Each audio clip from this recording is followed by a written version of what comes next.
Φορά ντρέπομαι που είμαι Έλληνας. Τα σχόλια διπολισμού μεταξύ αριστερών και δεξιών κομματόσκυλων, επίσης οι ουρές στα ATM και όλη αυτή η κατάσταση που επικρατεί, σαν να έρχεται ένας πόλεμος, είναι ένα φαινόμενο το οποίο δεν μπορώ να εξηγήσω. Καταλάβετε το ότι ό,τι και να γίνει, είτε έχουμε ευρώ, είτε έχουμε δραχμή, και όσο υπάρχει κόντρα, διχόνοια, διχασμός και μίσος μεταξύ μας, αυτοί πάντα θα κερδίζουν. Και θα κερδίζουν γιατί τους συμφέρει να αλληλοφαγωθούμε παρά να ενωθούμε σαν λαός. Τα συμφέροντα είναι πάρα πολλά. Άλλωστε σκεφτείτε, με τα 13 χρόνια ευρώ τι είχατε καταφέρει και τι καταφέρατε με τη δραχμή και για όσα χρόνια υπήρχε πριν.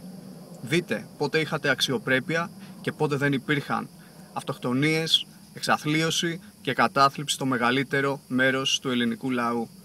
Θα ήθελα επίσης να τονίσω ότι ό,τι και να σκέφτεστε, είτε πράξετε έτσι είτε πράξετε αλλιώς, πάντα να υπάρχει ψυχραιμία, πράξεις λογικής και υπευθυνότητας και όπως πάντα, και αυτό που θα λέω πάντα, ενότητα και μόνο ενότητα. Και αν νομίζετε ότι δεν έχουμε δύναμη σαν λαός ή ατομικά σαν άνθρωποι, κάνετε πολύ μεγάλο λάθος. Αυτή η δύναμη που έχουμε, ξέρετε ποια είναι. Είναι το βέτο. Βέτο σε οτιδήποτε έρχεται απ' έξω. Βέτο σε οποιονδήποτε μας κατακρίνει και νομίζω ότι είμαστε οι ξεφτύλες της Ευρώπης. Βέτο από σήμερα, βέτο σε όλα τα προϊόντα τα οποία αρχικά έρχονται από την Γερμανία και έπεται συνέχεια. Οκ. Φορά ντρέπομαι που είμαι Έλληνας. Τα σχόλια διχασμού μεταξύ δεξιών και αριστερών κομματόσκυλων, επίσης οι ουρές στα ATM και όλη αυτή η κατάσταση που επικρατεί, σαν να έρχεται ένας πόλεμος, είναι ένα πράγμα που δεν μπορώ να εξηγήσω. Καταλάβετε το ότι ό,τι και να γίνει, είτε έχουμε ευρώ, είτε έχουμε δραχμή, όσο υπάρχει η κόντρα, η διχόνοια, ο διχασμός και το μίσος μεταξύ μας, αυτοί που είναι από πάνω μας πάντα θα κερδίζουν. Και θα κερδίζουν γιατί τους συμφέρει να αλληλοφαγωθούμε παρά να ενωθούμε σαν λαός. Τα συμφέροντα είναι πάρα πολλά.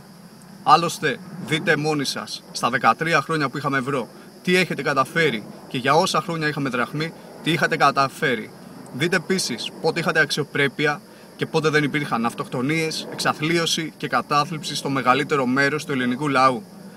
Θα ήθελα να τονίσω επίσης ότι ό,τι και να σκεφτείτε, είτε πράξετε έτσι είτε πράξετε αλλιώς, το θέμα είναι το εξής. Σκεφτείτε με ορθή λογική, με υπευθυνότητα, ψυχραιμία, ενότητα. Και αν νομίζετε, κύριοι και κυρίες, ότι δεν έχουμε δύναμη σαν λαός ή ατομικά σαν άνθρωποι, κάνετε πολύ μεγάλο λάθος. Αυτό που θα τους πειράξει όλους, ξέρετε ποιο είναι. Είναι το βέτο. Το βέτο σε οτιδήποτε έρχεται αρχικά από την Γερμανία. Ξεκινήστε το από τώρα. Βέτο. Αυτό είναι το μυστικό. Εκεί θα τους πονέσουμε. Αυτό είναι το αδυνατό τους στο χαρτί. Το γαμημένο το χρήμα. Χτυπήστε τους εκεί που πονάει. Μόνο αυτό. Τα λέμε.